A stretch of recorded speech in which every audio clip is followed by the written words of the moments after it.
You can't just lie and take someone's kid. But you're wrong. It happens all the time. You can't just lie and take people's kids, but you're wrong.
I'm from Ironton. Grew up here most of my life. I got a lot of family, a lot of friends, and people I care about.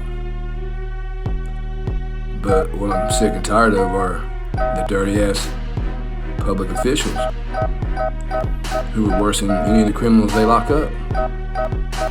When I was 8 years old, my sister was murdered, and a Lawrence County detective named Jimmy Sargent helped the murderer cover it up.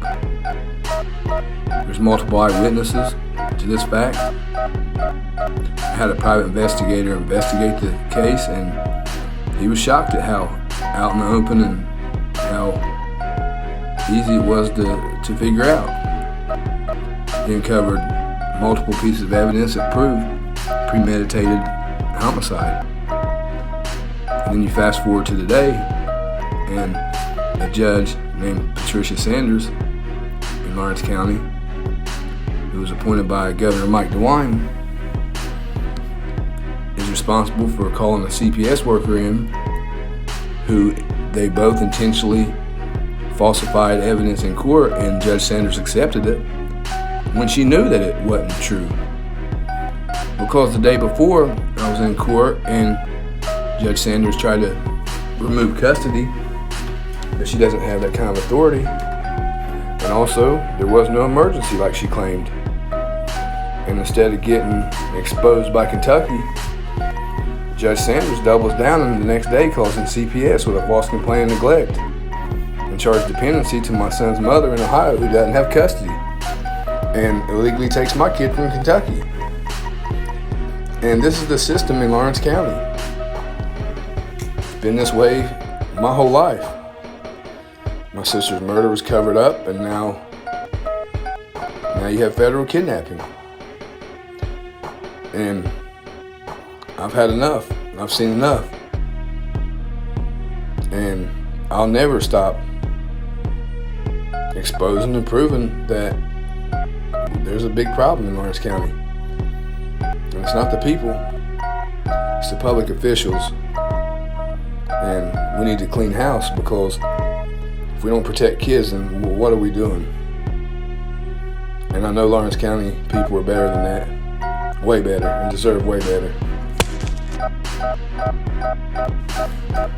Listen to the CPS worker admit to lying, and still it's not dismissed. Last paragraph says the person having custody control who pursued party and now resides as Eva Poe.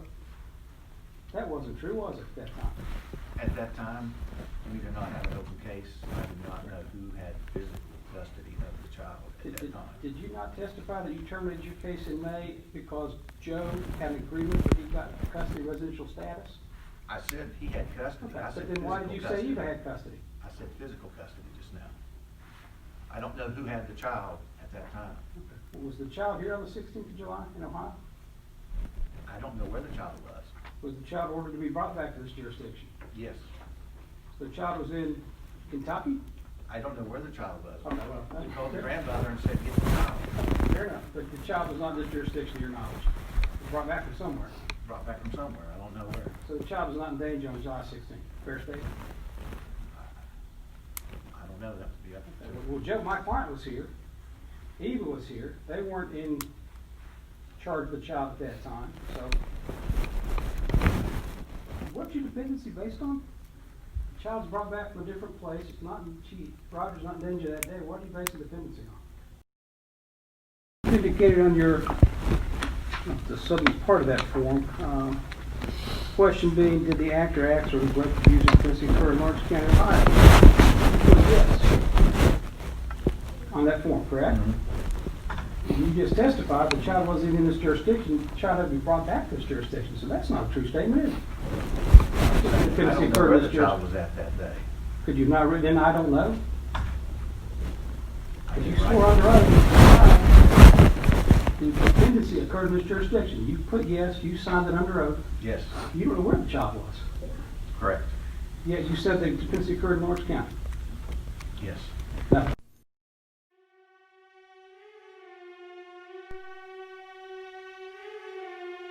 You can't lie and take people's kids. But you're wrong. You just heard CPS worker Dave Carey admit to lying. He clearly said, I don't know where the child was at, because how could he? He lived in a different state. But the Scioto County Judge Alan Lemons doesn't dismiss the case. He tried to cover up for Patricia Sanders and got exposed. And I haven't seen my son since November 22nd of 2019.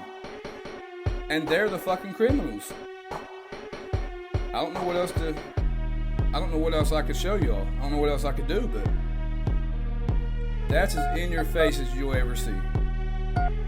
And that's our government. That's our government.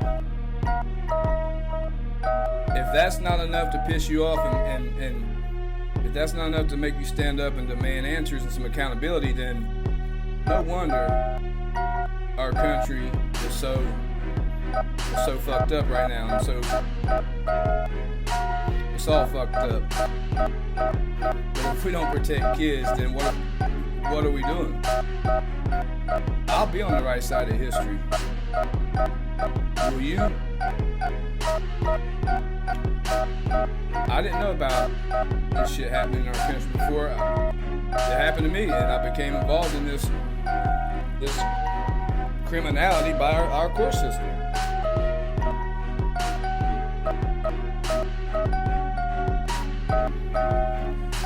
Phone records show that a CPS worker who filed the false complaint, Dave Carey, contacts the child's mother 2 weeks before the case is ever held in court. Why? I've never heard of a CPS worker contacting a parent 2 weeks before a court case is ever held. Ohio CPS still has a kid from Kentucky that by law they have to contact Kentucky and give the child to Kentucky cabinet, but they haven't and they won't. This is federal kidnapping. You just can't lie and take someone's kid, but you're wrong. This is the Ryder Cash story, brought to you by Ryder Cash Media for Ryder Cash News.